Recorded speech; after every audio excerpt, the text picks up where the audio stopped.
going to show you how to make a really quick squid salad, and I've finally chopped my squid so it cooks quite fast. I also want to tenderise my squid, and you can do this by adding some kiwi fruit.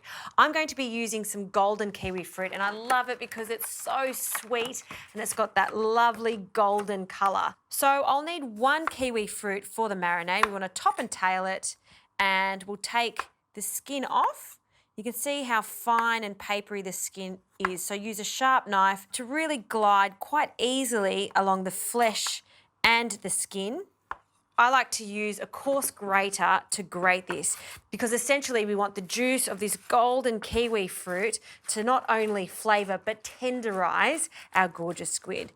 All right, that looks like plenty, and you can see how juicy this grapefruit is. Place the grated kiwi and all the juices on the board into our squid, and a few other key ingredients, some garlic, some chilli and ginger, and I've finely chopped all of that.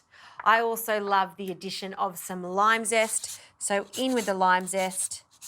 To balance out the sweetness of our kiwi fruit, I love the addition of some fish sauce for some saltiness. Just the smallest splash will do, along with some sesame oil, a small splash, and then give this a really good stir. Now, ideally you want to leave this in the fridge overnight so it becomes extra soft, but because I've sliced this squid so thin, we're ready to fry up straight away. A really hot pan, a good glug of extra virgin olive oil.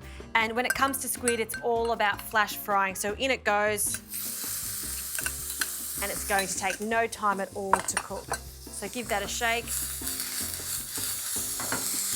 And use your tongs just to separate it. And while that's cooking for a moment, I'm going to add some more golden kiwi fruit just to garnish the salad.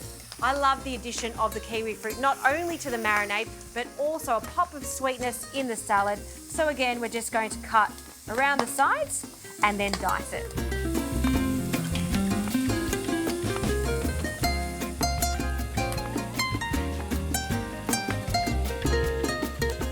All right, I'm going to add our little cubes of kiwi fruit to our slaw, and this slaw is a combination of carrot, some wombok, and I've also got some spring onions. We'll just top that there. This is going to be the little bed for our caramelised, gorgeous squid. The last thing I'll add to the squid is the juice of some lime. Now, these are giant limes, so just half for this one. A good squeeze into the pan, and we'll take it straight off the heat so it doesn't overcook. We'll pop a generous pile onto our salad. This is a great salad that reminds me of the tropics. Lots of tangy, sweet kiwi fruit there, along with crispy squid. I'm gonna have a taste. It's very good.